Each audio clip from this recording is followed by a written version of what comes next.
नमस्कार, खमा गणी, जय श्री कृष्णा।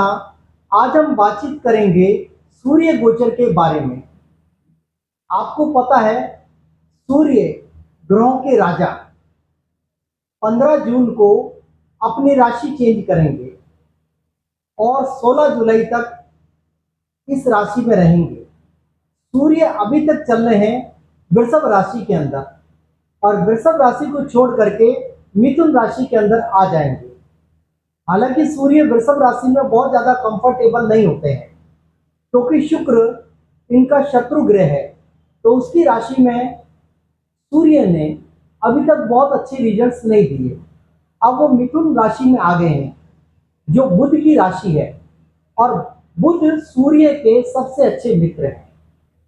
आपने कई बार पढ़ा होगा या सुना होगा कि जब सूर्य और बुध की युति होती है तो उसे हम बोलते हैं बुधादित्य योग।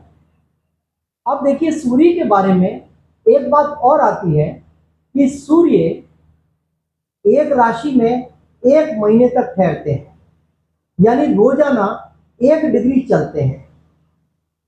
अब देखिए, 15 जून 2025 को मिथुन राशि में आए हैं, तो अगले साल 15 जून 2026 में भी मिथुन राशि में आएंगे, 1 डिग्री चलेंगे और एक राशि के अंदर 30 दिन तक ठहरते हैं।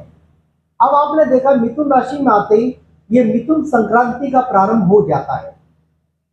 तो सूर्य, आप लोगों ने देखा होगा, ग्रहों के राजा कहलाते हैं क्योंकि जितने भी ग्रह हैं उन सभी ग्रहों को ऊर्जा और प्रकाश देने का काम सूर्य करते हैं। और सूर्य की सबसे बड़ी विशेषता यह है कि अपने प्रकाश से प्रकाशित रहते हैं और सभी ग्रहों को प्रकाश देते हैं, ऊर्जा देते हैं, इसलिए इन्हें ग्रहों का राजा कहा गया है। सूर्य में प्रचंडता है, उग्रता है, अहंकार है, यश है, मान है, प्रतिष्ठा है। ये सब सूर्य हमारे को जीवन के अंदर प्रदान करते हैं। सूर्य हमारे पिता हैं, सूर्य हमारी आत्मा है, हमारे आत्मबल के कारक है।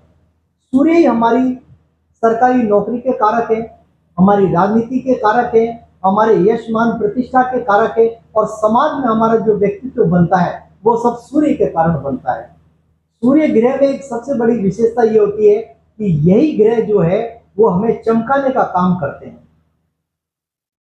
सूर्य गुस्सा जरूर देंगे, अहंकार भी देंगे, लेकिन आपके व्यक्तित्व में चमक पैदा करेंगे। ये काम सूर्य का होता है। अब देखिए, सूर्य का इन 12 राशियों के ऊपर क्या प्रभाव पड़ेगा, तो आज हम इस वीडियो के अंदर 3 राशियों के बारे में चर्चा करेंगे। सबसे पहली राशि आती है मेष। मेष राशि में अगर मैं देखूं तो ध्यान देना, मैं ये फलित आपको चंद्र राशि के आधार पर बता रहा हूं। अगर आपका चंद्रमा 1 नंबर में है तो आपकी मेष राशि है। तो मेष राशि से सूर्य तीसरे घर के अंदर आ जाते हैं और आपकी कुंडली के 5वें घर के स्वामी हैं। तो 5वें घर से तीसरा घर होता है 11th हाउस, तो 11th में आ जाते हैं और यहां पर सूर्य 22 जून तक बुध के साथ रहेंगे और बुधादित्य योग बनाएंगे। इसके बाद में बुध यहां से निकल जाएंगे और फिर चलेंगे सूर्य गुरु के साथ। गुरु ऑलरेडी यहां पर बैठे हैं, 14 मई को गुरु ने मिथुन राशि में प्रवेश कर लिया था, तो यहां पर ये गुरु द्वितीय योग बनाएंगे।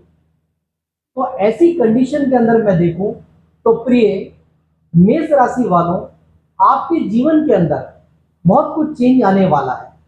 पहली बात तो यह कि आपका पराक्रम बढ़ेगा, आपकी हिम्मत बढ़ेगी और आपके अंदर एक वाइटल एनर्जी आने लग जाएगी और आपके अंदर जोश आने लग जाएगा।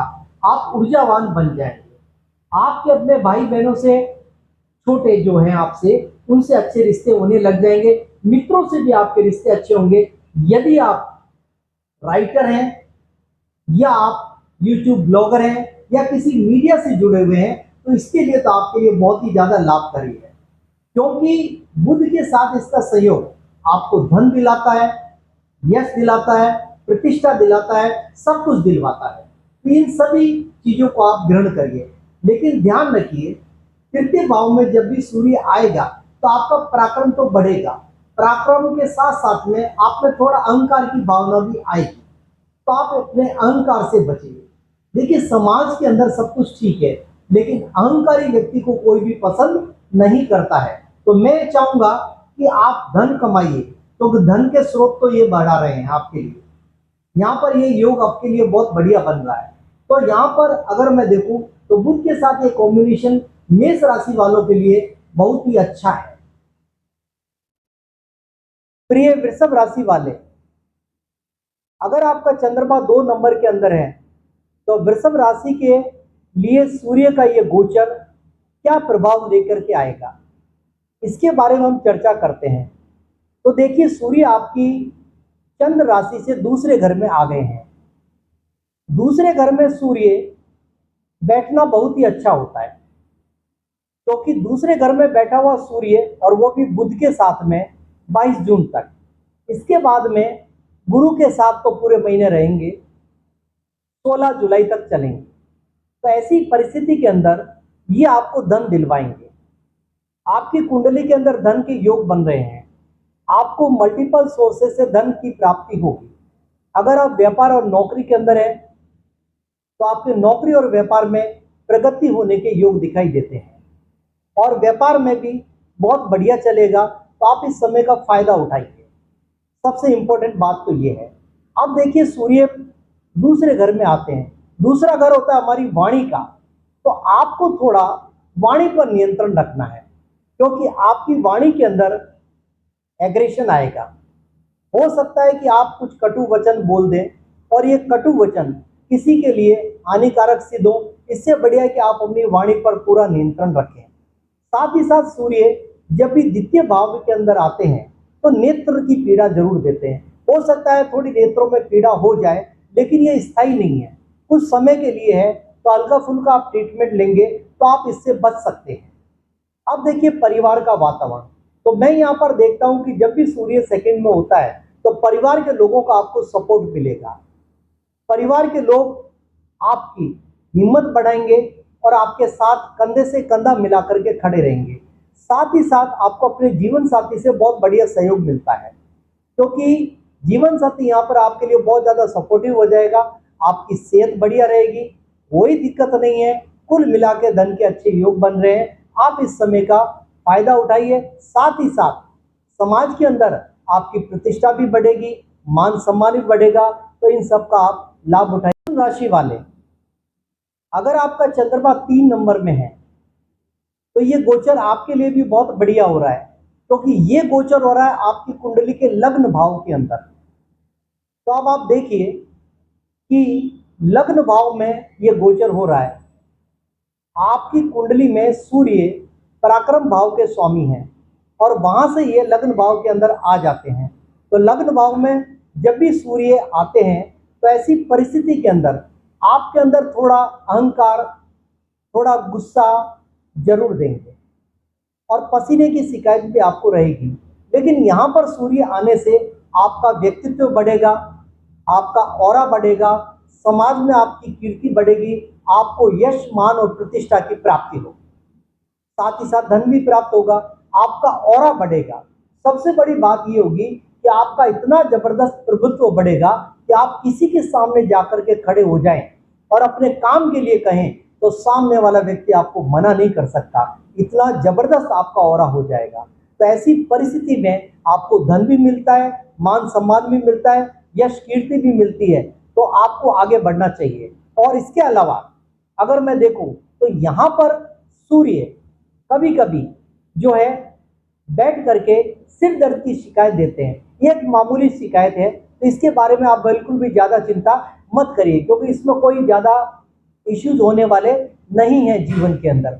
अब आती है हमारे पास एक रेमेडी का पार्ट कि हम सूर्य को कैसे मजबूत करें और कैसे हम इसका अधिकतम फायदा उठाएं।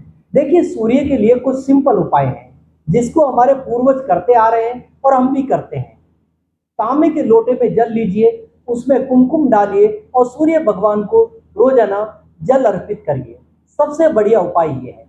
अगर आप सरकारी नौकरी के लिए ट्राई कर रहे हैं तो इसी जल के अंदर कोई भी रेड कलर का फ्लावर डालिए और जल दीजिए। इससे आपकी सरकारी नौकरी के बहुत अच्छे योग बन जाते हैं। इसके अलावा आप चाहें तो आप आदित्य हृदय स्तोत्र, सबसे बढ़िया उपाय, इसको सुनिए, इसका पालन करिए। और आखिर में एक ऐसा उपाय जो है सूर्य नमस्कार।